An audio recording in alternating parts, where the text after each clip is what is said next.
आप सभी का स्वागत है।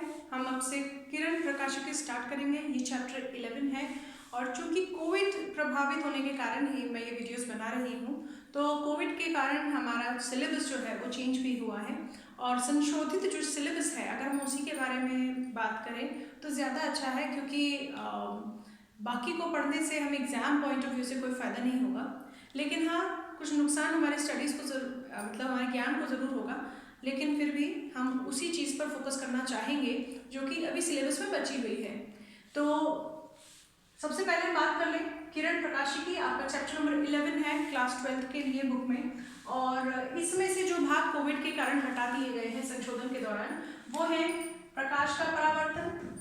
आप शुरुआत में जाइए जहाँ पर विषय सूची लिखा हुआ है फिजिक्स की बुक में, विषय सूची में सारे जो पाठ हैं वो लिखे हुए हैं, और आप चैप्टर 11 पे जाइए, वहाँ पे किरण प्रकाशिकी लिखा होगा।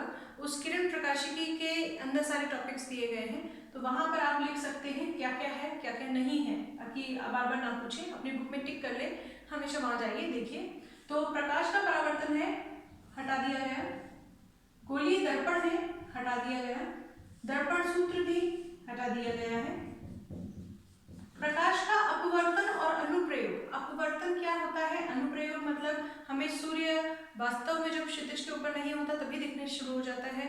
हमें जब पेंसिल को हम किसी ग्लास के कांच के ग्लास में देखते हैं तो हमें टेढ़ी नजर आती है, ठीक है। ये सब चीजें हैं जो अनुप्रयोग हम वहाँ पे डिस्कस करते थे, वो अब हम वहाँ पे डिस्कस नहीं करेंगे, मतलब कि ये भी सिलेबस से बाहर कर दिया गया है।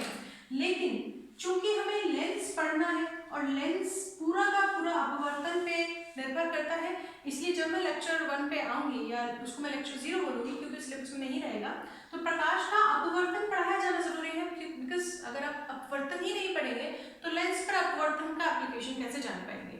इसीलिए जब मैं पढ़ाऊंगी तो मैं प्रकाश के अपवर्तन से स्टार्ट करूंगी, लेकिन सिलेबस हटा दिया गया है। गोलीय सतह से अपवर्तन भी हटा दिया गया है। प्रकाश का प्रकीर्णन और उससे संबंधित घटनाएं जिनमें इंद्रधनुष है, ये भी हटा दिया गया है।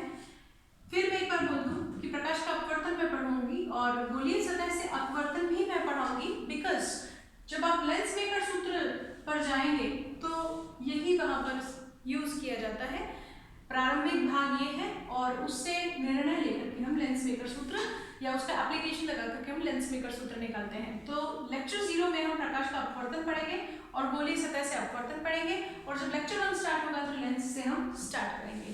फिर क्या हटा दिया गया है, मानव नेत्र और उसके दोष और उसके निवारण। जो मानव नेत्र होता है उसको क्या क्या प्रॉब्लम्स हो सकती हैं, क्या क्या उसमें दोष हो सकते हैं, क्या उसको दूर का दिखता है, पास का नहीं दिखता है, पास का दिखता है, दूर का सही से नहीं दिखता है, उसका जो निकट बिंदु है वो गड़बड़ है, या उसका जो दूरस्थ बिंदु है वो गड़बड़ है। उस आधार पर जो हम दोष पढ़ते थे, हमने 10th में भी पढ़े थे और 12th में भी वो हैं, तो हम उनको भी यहाँ पर सिलेबस से बाहर निकाल चुके हैं, इसलिए उनको हम यहाँ पर नहीं पढ़ेंगे। फिर बचा क्या है, तो बचा है आपका लेंस कितने होते हैं, कितने प्रकार के होते हैं, पतले लेंसों का सूत्र, लेंस मेकर सूत्र, लेंसों का आवर्धन, लेंसों की शक्ति, लेंस जब साथ साथ रखे जाते हैं तो उनके संयोजन का जो फाइनल नेचर होता है वो कैसा होता है, प्रिज्म से अपवर्तन किस प्रकार होता है और इस अपवर्तन के कारण वर्ण विक्षेपण कैसे हो जाता है, ये हम पढ़ेंगे।